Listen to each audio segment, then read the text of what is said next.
E aí, moçada, tudo em paz? Vamos falar um pouquinho com você agora sobre a situação da geopolítica de uma forma geral? Lembre, quando o cara abordar numa prova para você os continentes, claro, você pode considerar aqui, vamos pegar o nosso caso, continente americano, tá? Dividido como? Posso dividir do ponto de vista fisiográfico. Então, de repente, eu tenho lá a América do Norte, Canadá, Estados Unidos e México, América Central, parte continental e parte insular, e América do Sul.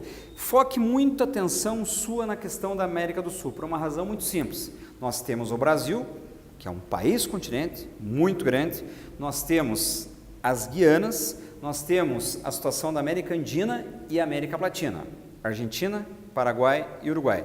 Aí vamos lá para a África, tá? Cuidado para você não confundir as coisas, por uma razão muito simples. Aquela África ao norte do Saara é uma África muçulmana, é uma África que muitos vestibulares e provas colocam como sendo a África branca.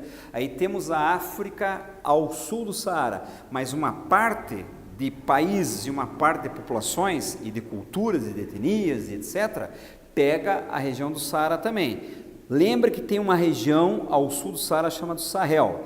Toda essa parte é considerada uma África mais animista. Lembramos o que é o animismo? É o culto aos elementos da natureza. Claro que a África sofreu muita influência europeia, notadamente a questão cristã. Tá? Isso é outro elemento importante para você considerar o mosaico que é o continente africano como um todo. Aí vem o velho continente, a Europa, toda a situação que envolve inclusive o contexto de conflitos na Europa. Claro que não é só a Europa que está em volta em conflitos, mas ela, a Europa, tem uma relação muito forte nesse contexto, ok?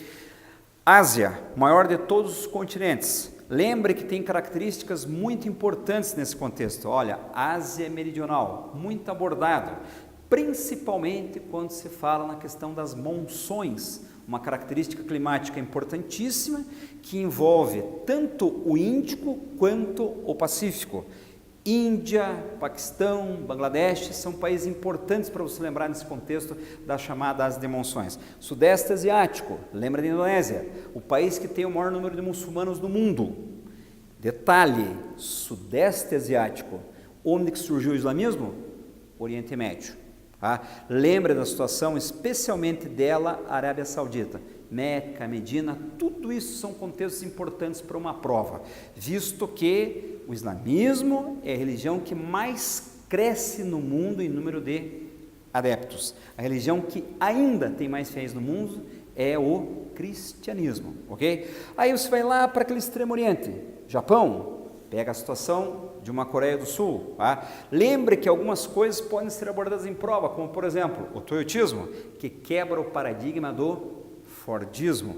São elementos importantes para você considerar no contexto todinho que envolve essas características de continentes, ok? E depois, claro, aquilo que é chamado de novíssimo mundo.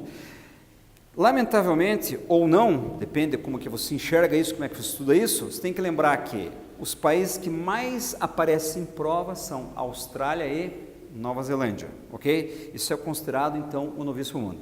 E para a gente fechar aqui o esquema dessas dicas, lembrar da questão da Guerra Fria. Tá? A Guerra Fria foi um momento que o mundo viveu, pós-Segunda Guerra Mundial, de embate ideológico, envolvendo dois conceitos bem distintos que vão ter uma relação geopolítica fortíssima, mas também envolvendo características de ordem econômica. A briga ideológica entre conceitos socialistas, bancado evidentemente pela União Soviética, e conceitos capitalistas, bancado principalmente pelos Estados Unidos e seus aliados, notadamente na Europa. Aí você tem que lembrar de uma Grã-Bretanha, você tem que lembrar de uma Alemanha Ocidental, tem que lembrar de uma França, ok? Quando que termina a situação da Guerra Fria? A Guerra Fria dá para dizer assim, ó, ela tem o seu início do fim, parece ser meio absurdo o que eu estou falando aqui, quando nós temos todo o contexto ligado ao Mikhail Gorbachev, assumindo a antiga União Soviética. Vem queda do Muro de Berlim, reunificação das Alemanhas e, por fim, a implosão da União Soviética. A partir daí nós vamos ter uma nova ordem no mundo, no sentido quando se fala em características ideológicas, econômicas, sociais e etc. E claro que a situação dos conflitos, ela envolve hoje, entre outras características, lamentavelmente um aspecto religioso.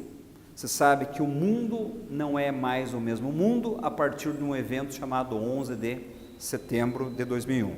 Daí, claro que nós vamos ter a doutrina Bush, nós vamos ter a situação da islamofobia e principalmente os atentados que pairam no mundo, focados principalmente no aspecto religioso.